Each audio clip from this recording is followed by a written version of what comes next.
kembali ke Seri Pentas. This is part 2. Oh, nampaknya Aki semakin besar daripada beban dia Pak Wan ya. Nampaknya di part 2 ini kita ada satu benda yang penting perlu tengok. Di akhir-akhir video ini anda akan saksikan sesuatu yang amat menyeronokkan. Ia termasuklah terkeluar isi perut, isi badan semua ada keluar. Tapi ada kena sabar. Isi babi?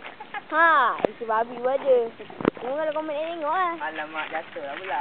Oh. Mana nampaknya volcanonya api terpisah sementara. Terpisah sementara. Nanti kahwin lama juga. Oh, itu dah. Tak apa, saya juga. Itu dah Profesor. Sikit semua ni terbakaran. Terbakaran. Sedang membakar api untuk membuat eksperimen di part 2. Oh, tidak. Malang sekali nasibnya. Nasib tak membelegunya. Baiklah, tak apa. Kita tengok aja. Nak terajang Sabarlah dulu. Nak terajang-terajang pun. Tunggu dia api di dalam sikit.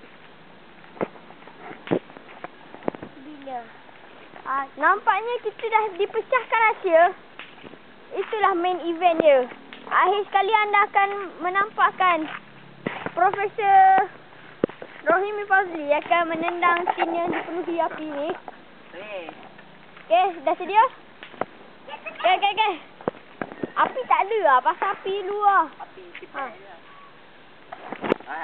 Cocok orang dalam. Okey. Sedia?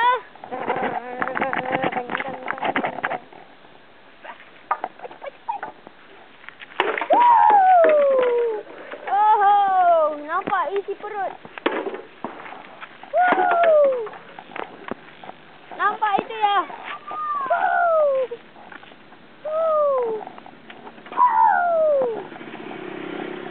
Sungguh menyakitkan. Bagi sebiji tong yang dipenuhi api. Sekarang ia telah berada di tengah jalan.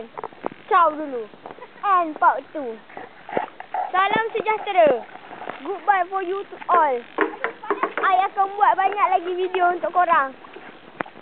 Pak isi perut. Untuk raya je lah. Okey lah. Salam hormat.